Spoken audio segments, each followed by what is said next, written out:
Oh, here we are again now, and it's like no time has passed.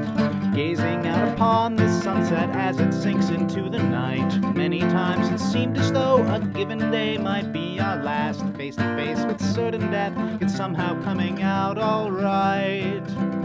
I don't think that we have any cause to lament, but there's quite a lot of thrilling intent, thrilling intent, thrilling intent, thrilling intent.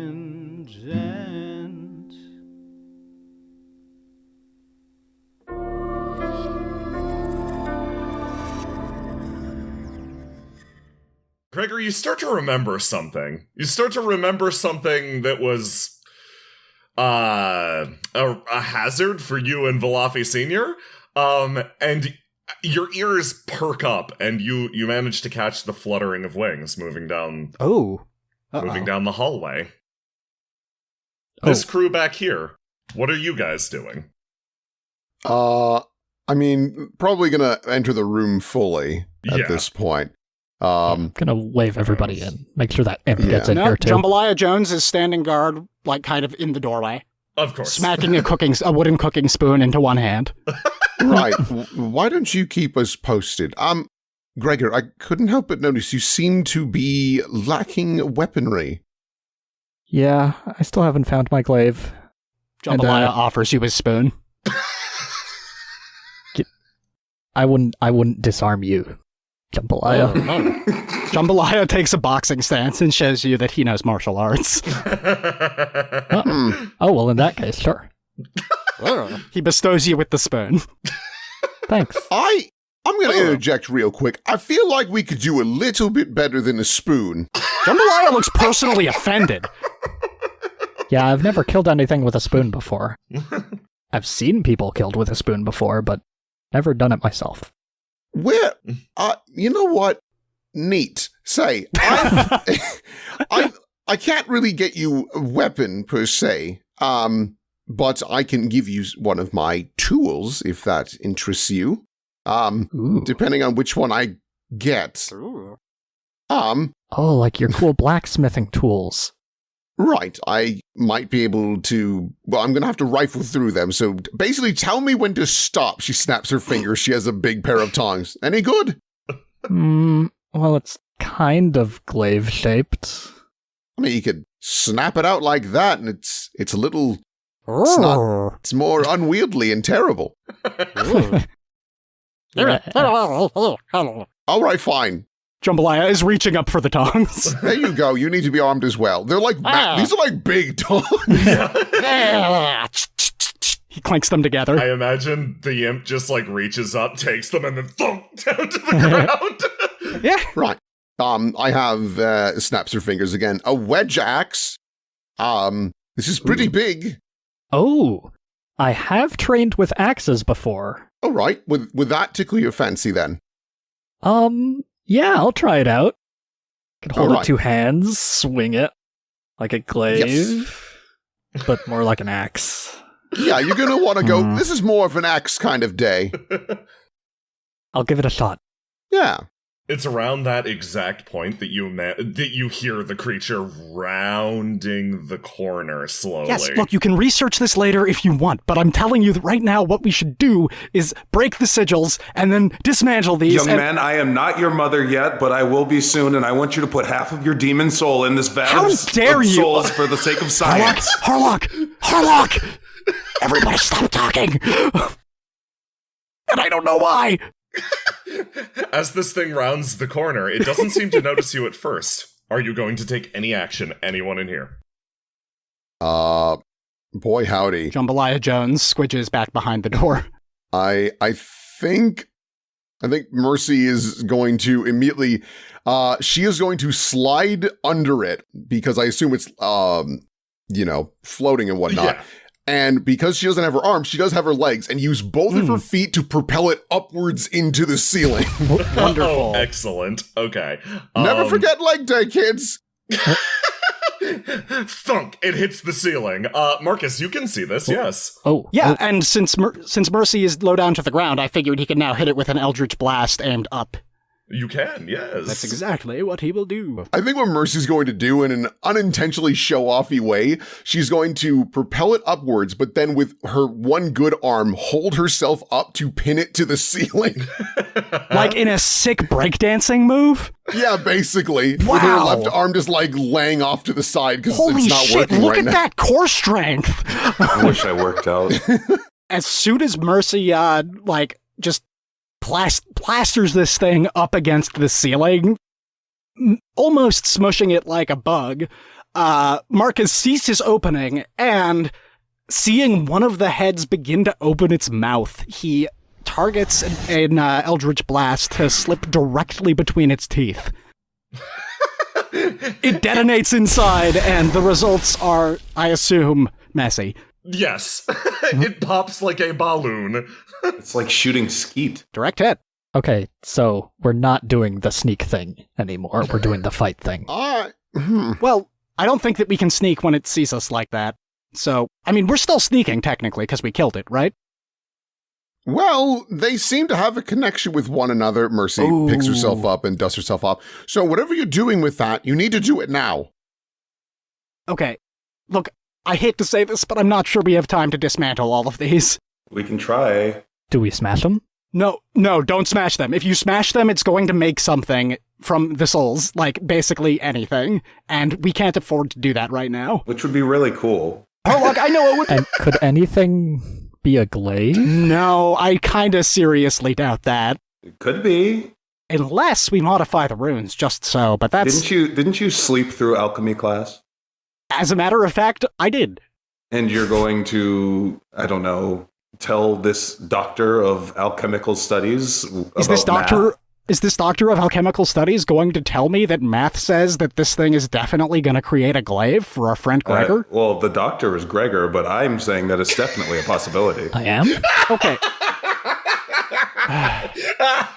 Guys, I think that what we need to do right now is go deeper into this lab and take out whatever tech they have to make this happen at the source, and maybe we can dismantle these afterwards. Oh, I've got some bad news and something that you've discovered based on your inspections. Uh-oh. This is the source. In fact, cool. there are 8 Okay. individual sources. Shit. Yep, so Okay, I take it all back.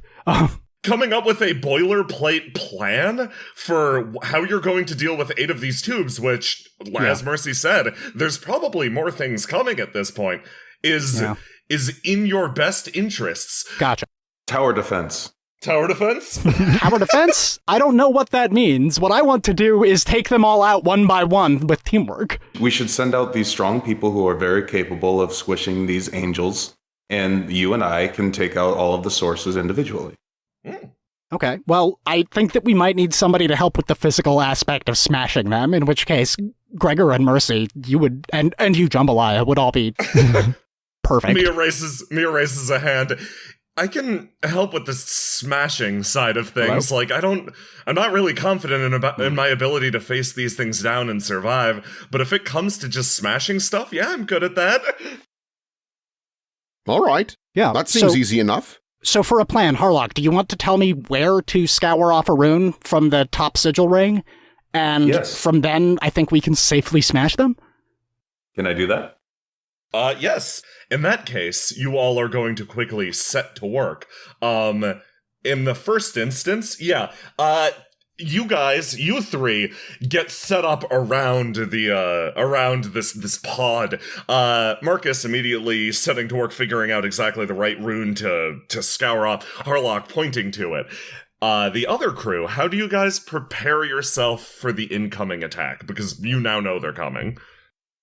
I think what Mercy is going to do is she is going to she's going to get out here probably roughly. And at this intersection, she is going to start summoning tool after tool after tool, not caring what they are, and slamming them into different parts of the walls around her.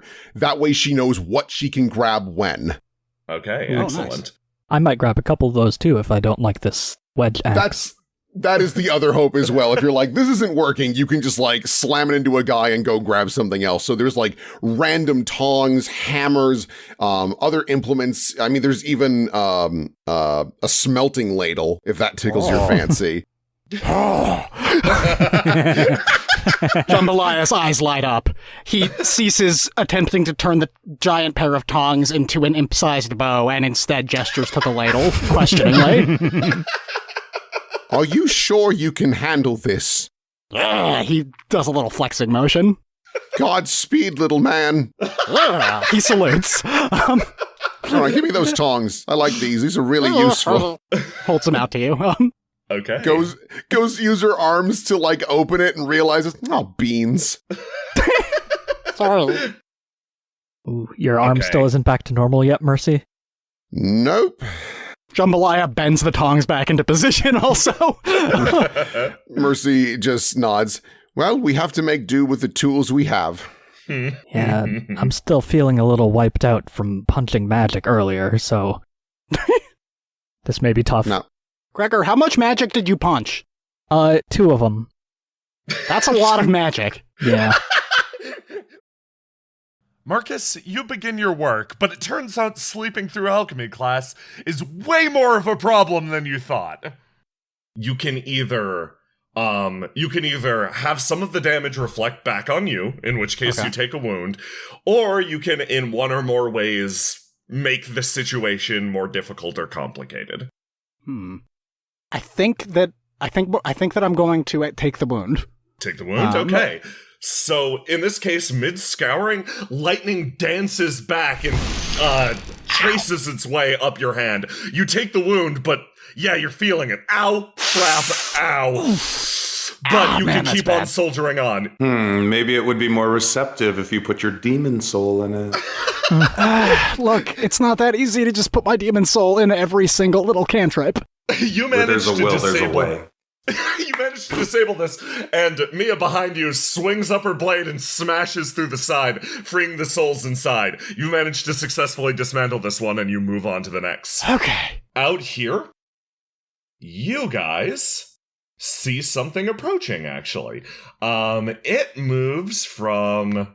Oh, yeah, it's gonna come from this direction, I think. It's going to basically fit its way through the awful crawl space that you guys were negotiating your way through earlier and start to move into the room. However, you notice something. There's this sort of a gap up down the hallway in this direction. There's a gap in the ceiling, and from that gap extends another one of these creatures, touching down. They're both going to make their way inwards. Gregor and Mercy, you each get an action before they get to do anything. Gregor hefts up the axe, which is pretty heavy in his weary, numb hands. And thinks about charging forward, but realizes that he might not be able to negotiate himself very well down this hallway with this axe and with his jelly legs and everything wrong with his body right now. So he's gonna wait. He's gonna hold the axe above his head, which is pretty heavy to do, and just wait for this thing to come around this corner where he can smash it. Give me a fight roll. Jambalaya begins goading this angel in particular. I see. Trying to make it charge straight towards Gregor and Mercy. So you managed to just no downsides. You just wound the thing. So yes, it winds up charging around the corner, almost like being drawn to Jambalaya from behind, which shocks Jambalaya. He was trying to go this one. What? One from behind, but it's swiftly interrupted by an axe to the face as you sink it in. And Mercy, do you wish to do anything? Yeah, Mercy is going to take Gregor's lead and wait for this thing to approach. And what she does is she is going to reach into the walls and yank out basically 3 chisels and put them between her fingers and wait for it to approach and then punch as hard as she can in the face, letting their own momentum get them killed. Oh, excellent. Yes, you managed to drive these chisels into the creature, sending its body flying backwards across the ground. It slumps to the ground immobile. This one's going to move forward, and It's going to Jambalaya Jones strikes out in a fencer's lunge, ladle stretched out high. The ladle impacts the creature and sort of buries itself in its spongy flesh. Jambalaya Jones, you're now attached to this flying winged creature. It's going to move forwards and... All according to plan. We're going to focus on Marcus and Harlock. What are you two doing? Okay, is this one mostly the same? What do you... we do on every vat. What's that? The same thing we do on every vat. Well, sure, but is this... I don't have the eye for this. Are these the same runes that were on the last one? They are, yes. Bet you wish you were awake and alchemy. Okay, so that means it's this one?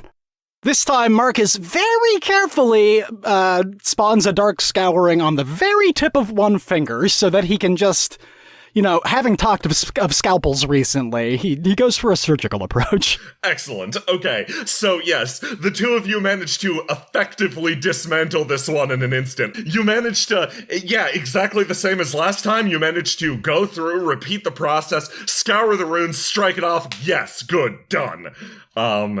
Okay, and then you guys, completing your task, start to scuttle off to the next location. And then, mid-scuttle, as you do, you notice something peculiar. It's like a crunching, grotesque sound. It sounds like bone meeting bone in a rather unpleasant way, grinding flesh beneath it, as from the wall, two long hooves extend, something managing to fit itself through a gap that is quite simply far too small for it. It touches down at the back of the hall. We killed you!